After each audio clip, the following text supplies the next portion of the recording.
average cost for surgery and 2 months of treatment and rehabilitation is $12,000.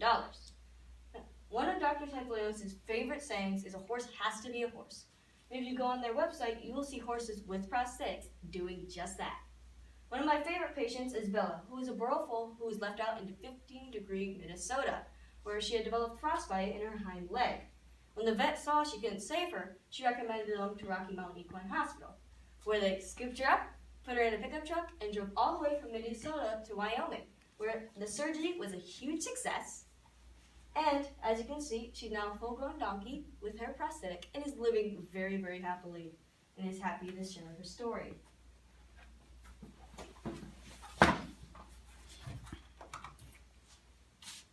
Through the story of Emma, I will share with you a great example of a vet working with prosthetists. Emma had arrived at Auburn on April 26, 2012, when she was just 2 days old. And as you can see, her right hind leg is deformed. Now, Dr. Fred Cadwell, the equine surgeon, laid out the options. A, euthanasia. B, to try to correct with surgery. And C, amputation and prosthetic apply. Well, they went with amputation and prosthetic apply. The surgery was a huge success, and then she had a cast with a little prosthetic, and her very first prosthetic was made by Billy Fletcher from Hanger Prosthetics. I have had the pleasure of consulting with and actually interviewing Dr. Fred Cadwell, Taylor Jones, the current maker of her prosthetic, and her wonderful owner, Dr. Brenda Beal. She goes to Auburn and shares her story and also likes to show off.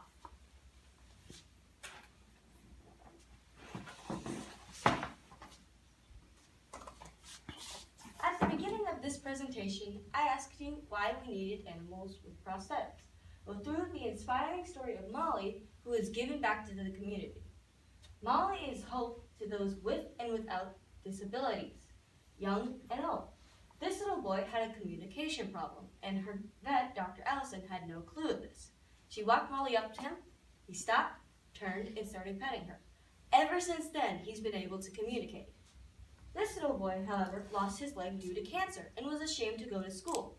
But after going to a cancer camp, he met Molly, and the next day, he grabbed his backpack and hopped on the school bus. He's even been to veterans hospitals and has even been inside children's school.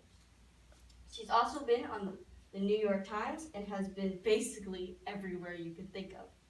Now, on the bottom of her prosthetic, you will often see smiley faces. So wherever you go, she sees smiles. And if you notice, on the book I have it signed by her.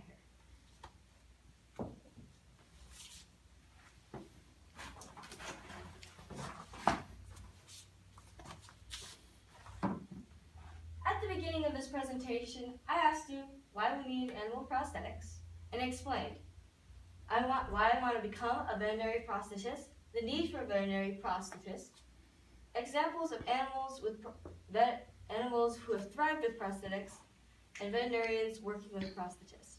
Thank you for watching my presentation. I hope you enjoyed.